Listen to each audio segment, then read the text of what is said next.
படியோட மேல் வரிசையில் நாமக்கல் நரசிம்மர், ஒரு பக்கம் பிரம்மா, இன்னொரு பக்கம் சிவா, ருத்ரனும் பிரம்மனும். பக்கத்தில் நாமகிரி தாயார். நாமக்கல்ல நம்ம பெருமாளை இந்த கோலத்தில் செவிக்கிறோம்.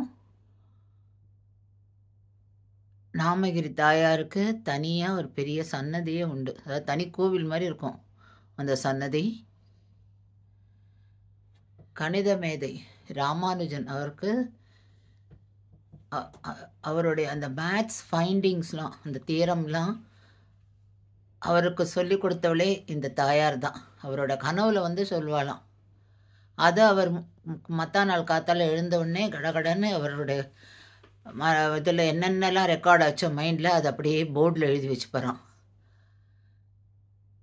இந்த தாயார் பர்மிஷன் கொடுத்ததுக்கப்புறம்தான் அவர் ஃபாரினே போனாராம். ஏன்னா அந்த காலத்தில் கடல் கடந்து அனுப்ப மாட்டா. அதனால் அவள் அம்மா தாயார்கிட்ட கேட்கணும். கேட்டு தாயார் என்ன சொல்கிறாளோ அதுதான். இந்த நாமகிரி தாயாரே அவரை போகலாம் அப்படின்னு சொல்லி பர்மிஷன் கொடுத்து அனுப்பிச்சார். ஸோ அப்பேற்பட்ட சிறப்பு வாய்ந்த தாயாரில் எப்படின்னா நம்ம பக்தியோடு இருந்து, ஏன்னா ராமானுஜனுக்கு இந்த தாயார் தான் குலதெய்வம். அவருடைய மானசீகமாக இந்த தாயாரை தான் வேண்டிப்பாரான் எல்லாத்துக்கும். அவ்வளோ சக்தி வாய்ந்த தாயார் ஸ்ரீ நாமகிரி தாயார்.